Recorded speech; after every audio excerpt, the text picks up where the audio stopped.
Nandito po tayo sa isa na naman pong candidate vying for Entertainer of the Year ng The Library. At pupuntahan natin syempre si Darlo.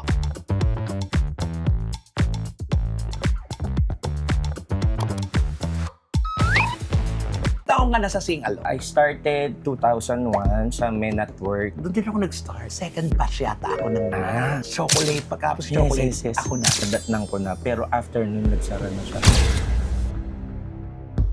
Paano ka nag-start doon? Si Paolo, a member ko sa Guadings, he was my... Nung nakapag-workshop ka na, ano ang nangyari sa'yo? Iba ang work sa Singalong. Ito yung first workshop ng The Library. Dapat sana yan to na hindi ka mang-ookray. Doon mo nahasa yung talent mo. Doon po na sa guidance ni Mamo. Kaya lang, syempre, ibang senior, hindi kami gusto. Hindi kami gusto. Parang against all odds pa rin na maski papasok ka. Parang hindi ka bilong, parang pasok ka lang. Hangin ka lang. Oo, parang Hangin wala ka. kang bilang. Pag minsan manghihingi ka ng pagkain sa staff. Sino ka? Naka-experience ako dyan nung bago ko, babaeng performer. Anyways, bago ka dito, opo, timpla mo ang kape. Tatandaan kita. Hindi ako mag-aas ng masama sa'yo, pero patunayan ko sa'yo na mas magaling ako sa'yo. Magaling ako sa'yo. Hindi mo naman cargo ang pamilya mo, di ba? Hindi naman cargo. Kaya lang nakakasad kasi lumaki ako sa hindi magandang environment. Dumating ako sa punto na muntik na akong mamatay kasi gusto kong patayin ang tatay ko. Sa mga kapwa makakalaban ko for 2026 Entertainer of the Year, galingan natin lahat, pero di rin ako magpapadaig. Kasi naniniwala ako sa gagawin naming performance with the help of my friends. Ilalaban namin, kaya kita-kita tayo doon, June 15. Rise up, rise like the day I rise up. I'm unafraid, I rise up. And I do it 1,000 times again. Deadma ang nega, deadma ang bash. Dito sa Vlogs, buhay ay walang stress. Chika-chika lang, kwento tawanan. Kay Romel, chika, good vibes ang tahanan. Ganon! Hello mga kachika! Welcome to my vlog. And for today's video mga kaibigan, nandito po tayo sa isa na naman pong candidate vying for Entertainer of the Year ng The Library. Kaya naman po, nandito po ako ngayon sa condo sa Pasay at pupuntahan natin syempre si Darlo. Welcome, Darlo! Magandang gabi, Kuya Romel. Pasensya na. Uy, ano ka ba? Ang hirap pumunta dito sa ano. Pero nakarating na ako minsan dito. Nako, sino pinuntahan mo dito? Ay, eto na nga. Kay Sharon Cuneta, itong building na ito, napakarami. Ang daming tao yun, di ba? Madaming tao, marami ding foreigner. Oo. Pang masang condo, di ba? Oo. Ito na. Anong building ka? This is Tower 1, CP1. Ilang tower ba to? Dalawa. Ay, may guard na. Dati kasi nung unang po dito, wala. Maayos-ayos na. Ito na po tayo. Makikilala natin mga buti. Si Darlo. Marami kang kaibigan dito. Wala pa, kasi last year pa lang ako Buti, nag-start. laging may available dito, no? Nagkataon si Jerome na taga-library din. Siya yung nag-introduce sa akin ng lugar na to. Nagkaroon akong idea, may available na unit. Kasi ang daming tao rin dito. Pero anyway, mga kaibigan, kaya po natin sinugod to si Darlo para sa kanyang pakikipagsapalaran. May uwi na kaya ang corona ng Entertainer of the Year ngayong 2026. Yes. Kay Darlo, taga saan ka ba talaga? Ang family ko po taga Tondo, Tubong Tondo, yung lumang Tondo. Medyo familiar ako pag Manila area. Tapos eto, naninibago ako sa Pasay. Saan ang probinsya mo? Wala. Ay talaga Manileño ka talaga. Tubong Manileño. Ilan kayo magkakapatid? Tatlo kami magkakapatid. Ang ilan ka? Gitna, may bunso, tapos yung isa ate, tapos nasa ibang bansa. Paano ka pangalawa sa bunso? Pangalawa sa bunso. Ayun, so malalaki na pala lahat ng mga kapatid mo. Pasok Ayan po mo, tayo. ayan. Mag-elevator tayo. Fourth floor po. Thank you. Ilan ang capacity mo? Pag tumunog, saka magbabawasan. Tinigos. Oo. Pag tumunog, Hindi ka pasok sa semi. yes po. Ayan. Salamat. Salamat po. Thank you po. Ay, in fairness, no, pagpasok mo sa elevator, hindi na, nag-iisa ka lang talaga dito. Nag-iisa lang, kuya. Wala kang- And welcome. Ay, wala kang aso. Akala ko may aso. Sige, no. Hindi. Diretso po. Ay, ang cute. Talagang pang isang tao. Ang isang tao. Hindi pang ano talaga, pang ikaw. Oh, eto na. Nandito na tayo. Welcome. I-welcome mo kami ka, Darlo. Of course. Andito po tayo sa aking place sa May Pasay. I am honored. Aking bisita po ay ang nag-iisang Romel Chica! Ganon. Alam niyo ang purpose ko nito, kung dinadalaw po natin, para lubusan po natin makilala. Hindi lang po sa stage. Makilala po natin sila kung sino sila sa bahay nila at kung saan sila nakatira at kung ano yung kinalalagyan nila. Yes, Ganon. Para maganda, mas ma-appreciate natin sila. Pag pinanonood natin sila. Diba, Darlo? Ang galing. Pero di man lang kita naaya ng tubig. Ano ka ba? Okay lang. Hindi ko kung ano. Ang mahalaga, nandito na tayo. Alika na. Dito na tayo. Oh, eto na tayo kay Arlo. Diyos ko, Darlo. Sino ba yung Darla? Mukhang siya yung binisita mo dito. Ako hindi. Sorry. Oo, yan. So, ilang taong ka na sa Sing-Along? I started 2001 sa Men at Work. Doon din ako nag-start. Ay, yung sinakuracha na yung na... Ewan ko, parang second batch yata ako ng chocolate. Pagkapos Yes, chocolate, yes. ako na. Yun yung datnang ko na. Pero after nun, nagsara na siya. Malas kayo sa negosyo. Ay, sorry. Sorry. Alam niyo yung makatok. yung Men at Work po, yun po yung mga sinuunang Sing-Along bar na ang pag-aari nun, kapatid ni Rick Reyes. Yes. Maganda doon, in fairness, napaka-unique nung bar na yun. Yes. At saka ang dami memories. Paano ka nag-start doon? Si Paolo, a member ko sa Guadings. He was my ex. Kagrupo ko sa Guadings. Ayan na, ex na. Ito yung picture niya. Ayan na nga ba? Ayan na nga ba sinasabi Okay. ko. Tapos siyempre, kung jowa-jowa mo, karay-karay ka rin. Oo, doon kayo gumigimik dati. Gimmick lang doon. Gimmick. Tapos kasama Okay Jeff's lang, Cafe. Yes. Ang customer lang, tapos kanta-kanta until si Nakuracha, yung mga naging kaaraw namin dun, sabi na, ba't hindi nyo try? Ang gulo lang kayo ng yung kanta-kanta. Doon nag-start Pero that time may trabaho ka doon. sa Smart Programmer. Oy, di ba? Tapos dahil may jowa, kagabi-gabi, gimmick. Pagkatapos doon, na-hire ka sa Men at Work. Ni Paolo. Ni Pao. Ilang taon kita magal doon? Magwa 1 year. Natatanda ba yung sweldo mo doon? Nasa 150. Tignan mo yung mga ini-interview natin, iisa lang ang range na nagsimula sila, 150. Diba? Pangatlo na kitang in-interview ngayon. 150 din lahat sila. Ilang buwan bago tumaas ang sweldo mo? 5 months. Tapos nagsara na po. Malas ka! Boy, yan, Arlo. Ano nangyari sa'yo after nun? Nagkaroon ng workshop si Mamo, yung bagong sibol. Sa library. Yung pinakaunang workshop na bagong sibol. Sino mga kabatch mo? Kim Idol, Ayun. Senyora Nikki, Madonna. Basta sila doon. Sila. Ilan tumagal yung workshop na yon? Ilang buwan? Workshop yun, 1 linggo lang yun, di ba? Ay, hindi po. Noong time na yun, magdamagan. Magdamagan na isang araw lang. Nang isang araw, tinuhog siya ng isang araw. Kaya yung ibang kasama namin dun, naka-makeup pa, galing ng set, na hindi nila alam, ang bubunuin namin isang buong araw na hindi uuwi. So, syempre, first time mo yun eh. First time yun na parang ini-introduce na sa inyo na ganito ang magiging trabaho nyo. Hindi na katulad na pumasok ka lang sa Men at Work dati, parang naglalaro lang kayo. Ay, O yun. Nung nakapag-workshop ka na, ano nangyari sa'yo? doon ako na-introduce na iba ang work sa Sing-Along. Minsan, maski pagtayo mo, may tamang anggulo. Hindi ka lang basta tatayo, may tamang peripheral. Yun yung... Wow. Ay, talagang professional, diba? Alam mo, maganda to, Arlo, kasi pinag-uusapan natin ko, ito yung first workshop ng The Library. Kaya nakita mo, iba po yung naririnig nyo sa kanya kasi ito po yung mga sinauna talagang nag-workshop sa The Library. Kwenta mo yung experience mo sa The Library, yung mga natutunan mo dun sa workshop. Dapat sana yan to na hindi ka mang-ookray. Kasi ang okray, Para sa within hindi your magaganda. group. Ay, Teka. Sandali, Hindi, ayoko kasi- mag-name drop.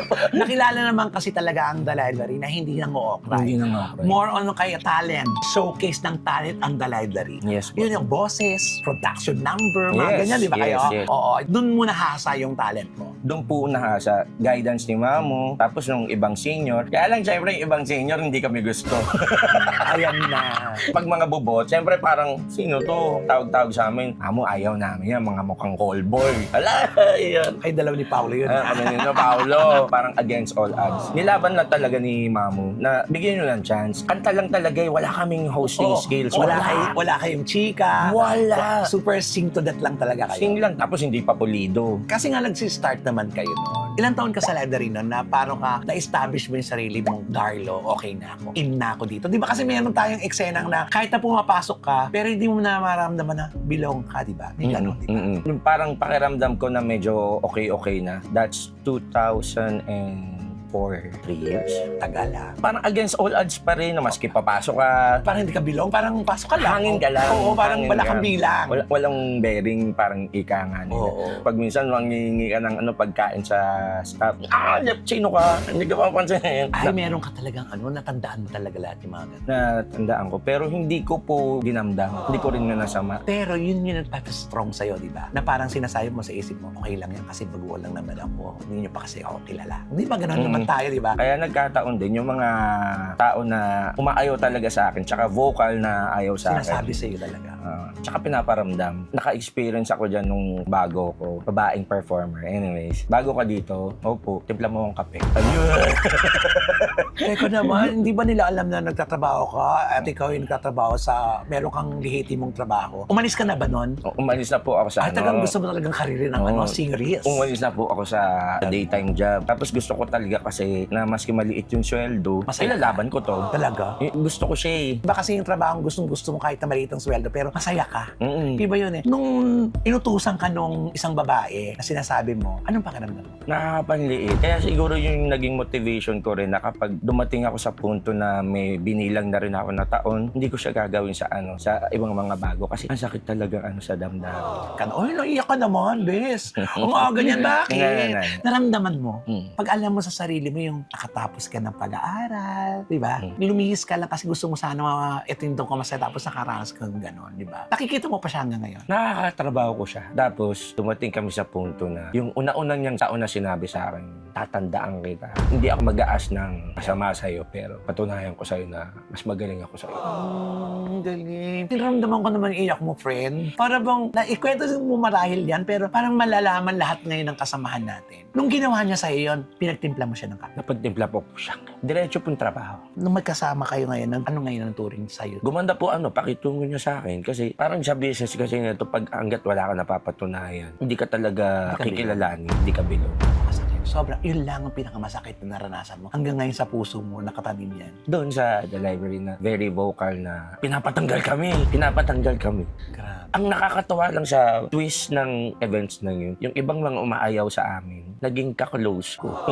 Yan naman na maganda dyan eh. Iba pa rin kasi meron kasi mga kasamahan kasi talaga tayo na ewan ko kung bakit umaabot sa puntong pinagmamalditahan nila yung mga bago. Nakaka-recover ka na. Na siguro kung hindi rin ako ginawa nito, hindi rin ako lalaban. Naging motivation ko po yun. siya. Naging motivation ko siya. Masakit yung sa simula, pero inisip ko na rin na kagalingan ko. Kasi para hindi mo man ako mahalin as co-performer mo, at least maipakita ko sa'yo na yung heart ko willing mag-reach out sa'yo. Gusto ko rin kita makilala. At saka gusto mo ipakita sa kanya na yung inaayawan mo, meron naman ilulugar sa pwestong ito.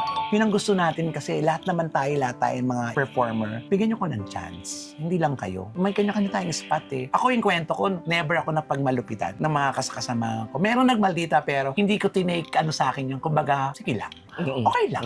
Hindi ako nagpuso mamaya kasi nung pagpasok ko talaga, yun talagang wala. As in, graduate ako ng teacher, nagturo ako ng 1 taon, tapos sumabak ako sa ganyang trabaho ko. Alam ko sa sarili ko na magkakaiba tayo. Huwag niyo akong, yun? Yes. Nilagyan ko kagad ang sarili ko, ay, hindi pa pwede. Pero ikaw, ramdam na ramdam kita. Kasi yung pagtimplahin ka ng kape, pero ang bait mo. Eto na, lumipas ang maraming taon. Nabuo mo yung pangalan mong Arlo at naka-establish ka sa The Library. Dahil si Mamu, push ni Mamu, na tutuwa po ako. Maski hindi po ako original na member ng Guadings, yung tumanda na ngayon, Guardiang Bading na. Charing.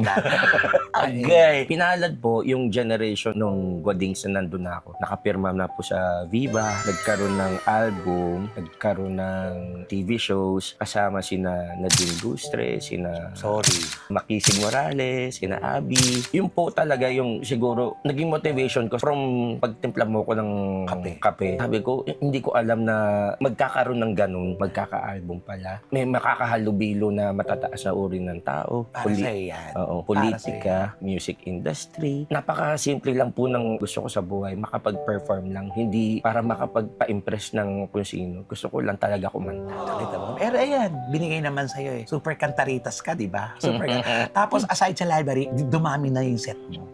Dumami na rin po. Kaya nakakarating ng Candelaria, O, di ba? ng Kung saan-saan, Batangas. di ba? Sinasabi ng iba, ba't ang lalayo ng set mo? Mas maganda rin minsan nakakapag-experiment ka ng ng ibang crowd ng QC, hindi naman katulad ng crowd ng Pasay. Hindi naman yung Pasay, hindi rin katulad ng crowd ng Batangas na titimpla mo rin yung kung gaano ka ka-versatile. Ilang taon ka na bali ngayon sa Singalo? 25. 25 years. Na may sa 25 eh. Ako nga, ilang taon na. Magkaapat na dekada na ako din.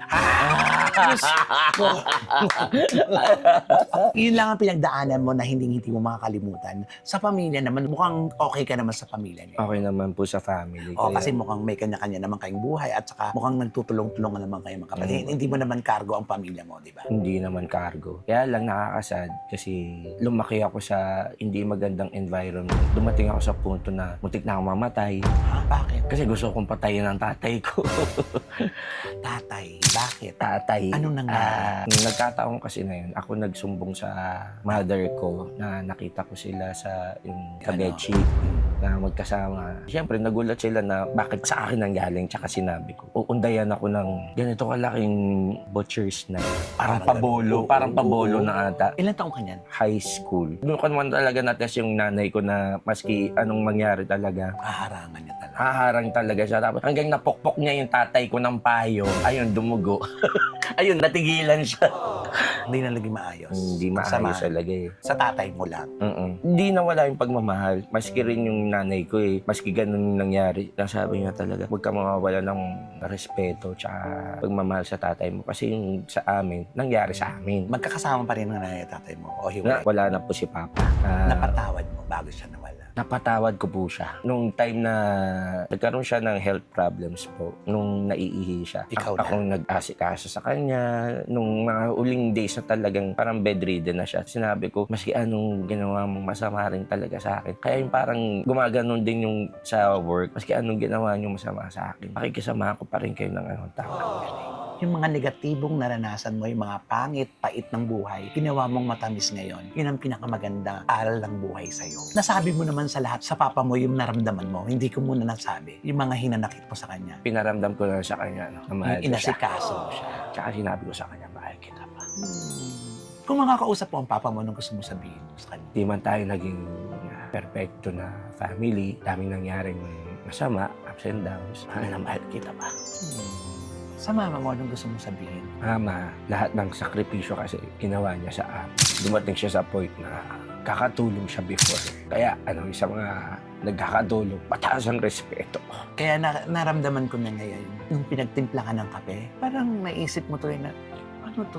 Ganito ba kaming lahat? Pero alam mo, ngayon okay na si mama mo. Kasi hindi na namamasukan ng mama mo, nasa bahay na lang. Tuwing kailan ka umuwi sa Tondo? Day off. Tapos pagpasya location, Mother's Day. Di nga lang sakto sa araw ng Mother's Day pero pupunta pa rin. Nagkataon po kasi si Mama, yun yung mga una-unang araw niya na bago salta siya dito. Tapos naging po siya, SPED teacher. Special education teacher. Yun na rin naging motivation niya na from katulong, Kaya siya. binuno niya yung sarili niya na pag-aralin niya yung sarili niya na maging teacher. Hindi habang buhay na nandun ka, basta gusto mo, maparaan ka, at may pangarap ka, pag trinabaho mo, maaabot mo. Katulad na nangyari sa'yo. Nakakatuwa. Thank you, Kuya. Ngayon ko lang po siya nakalagi ko siya nakababatian. Kasi wala ka talaga kaming oras para makachika-chika. Ito po, dumating lang po nagpasya po ako na para makatulong po sa The Library at mayroon akong partisipasyon sa kanilang anibersaryo na pakilan nominasyon mo sa Entertainer of the Year. Pang-apat, ayun, di man Nalo-nalo.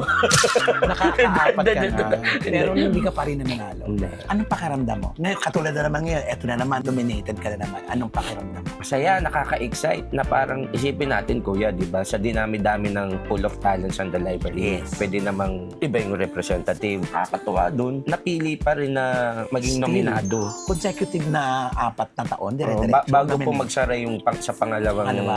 library, hindi ko po inaasam na manalo. Yung makatungtong ako ng the library, okay na po ako nun. Pero ngayon, dapat aasamin mo. Huwag lang tayong okay lang makatungtong, maging miyembro ng library. Iba pa rin kasi kapag meron ka ng tropeyong, ano yun? Tanghawakan. Panghahawakan na. Though, hindi naman ano yun kasi alam mo naman sa sarili mo at alam naman ni Mamo, alam na naman kasama mo na pang-motivation lang sa lahat ng mga bakla kasamahan natin. Pero dapat ngayon, pang-apat mo na ito, ilaban mo. Ilaban mo. Ayan, Wag mo nang- wag mo- ganyan masarap Oo. marinig ng ilalaban. Pag hindi may pwedeng, hindi, okay lang. Ngayon, anong gusto mo sabihin sa mga kalaban mo? Sa mga kapwa makakalaban ko for 2026 Entertainer of the Year, galingan natin lahat, gawin nating entertaining yung bawat laban na gagawin natin on that day, June 15. Pero, di rin ako magpapadaig kasi naniniwala ako sa gagawin naming performance with the help of my friends. Ilalaban namin. Kaya kita-kita tayo June 15. Dapat ganon. Alam mo yun, dapat ganon eh. Lagi kang palaban kasi lahat sila palaban. Ngayon, pag hindi ka palaban, may pag-iiwanan ka. Mas maganda na yung laban-laban. Yes po. Di ba? At least, lumaban ka, hindi ka mananalo. Lumabang ka, hindi nagbigay ka kagad, okay lang sila manalo. Huwag ganon. Laban mo yan. Ha? Tama po. Kasi nararamdaman ko, kung hindi ka mananalo ng mga ilang taon, alam mo, hindi natutulog ang Diyos. Tama po. Kaya lagi kang nanonominate kasi yung timing, inaantay. Kasi nandyan na yung talent eh. Timing na lang na ibibigay sa'yo. Kumpara sa'yo yan. Ganon! Yes, kuya. Oo, lumaban ka. Yes. Tsaka nakita mo, ang hirap mamuhay mag-isa. Yes po. Nowadays, inflation, lahat taas. Ang magiging motivation mo na lang talaga is family, friends, Dasal. dasal Correct. kay God. Oo. Ayokong maging ipokrito na parang darating yung interview is dinamay pa si God. Pero pag nalulungkot talaga ako, si God lang po talaga yung nasasandalan ko talaga. May mga mini Oo. altar. Tama. Arlo, gawin mo ang dapat mong gawin. Huwag kang magbago sa patiniwala mo. Huwag mong ipanakaw ang prinsipyo mo sa mga taong gusto kang ibagsak. Yes. Kasi naniniwala ako na nandyan ka kasi para sa'yo ito. I-enjoy mo yung journey na habang nandito ka. Huwag mo silang intindihin. Laban mo yan. Ilalaban ko na kasi parang hindi ko na siya magagawa pag pag peptet ko. Totoo. Kung ay isang kanta ng buhay mo, Arlo, anong kanta ng buhay mo? Rise up. Sample naman. Rise up, rise like the day I rise up. I'm unafraid, I rise up. And I do it 1,000 times again. It's parang yung lumalabas na fight song. Madaming hardships, madaming obstacles, pero ilalaban at the end of the day. Dapat yan ang motivation mo. Laban. Lumalaban ka naman, hindi naman para makasakit. Lumalaban ka para maipakita mo sa mga kasamaan mo at lalong-lalo na sa sarili mo, kung kaya nila, kaya mo rin. Ganon! Tama! Di ba? Thank you, Kuya Romel. I love it. I love di it. ba? Ganon. Basta, sabi ko sa'yo, trabaho tayo, mag-ipon, maging masino, para lalo ka na, nag-iisa ka, walang ibang makakasama dito. Pag meron kang problema, basta magsalita ka lang sa mga taong malalapit sa'yo, wag mong sarilin para lalo kang gumagang. Kasi pag magaan ka, mas mataas ang lipad mo. Ganon! Ang sarap naman pakinggan nun. Thank you. Diba? Thank you, Kuya. At syempre, eto na, message mo kay Mamu. Kay Mamu, Mr. Andrew De Real. Isa sa tao na I'm forever grateful. Ikaw lang ang kaisa-isahang tao na lumaban po sa amin, nagtiwala sa amin, na maski ang daming gusto kaming maalis. Pero ikaw talaga ang lumaban po sa amin hanggang stay po ako sa The Library, hanggang sa mapabilang po ako sa grupo ng Guadins, nilaban mo pa rin ako. Walang hanggang pasasalamat sa iyo, Mamu. Mahal na mahal kita. Ayun na.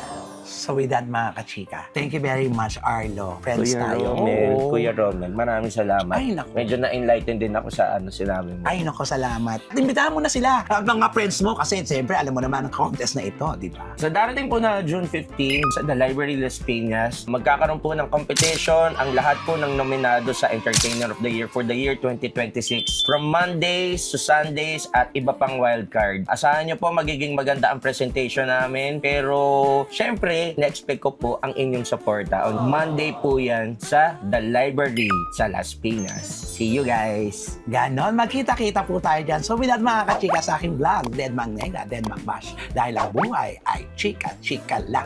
Ganon! Woo! Deadma ang nega, deadma ang bash. Dito sa Vlogs, buhay ay walang stress. Chika-chika lang, kwento tawanan. Kay Romel Chika, good vibes ang tahanan. Ganon!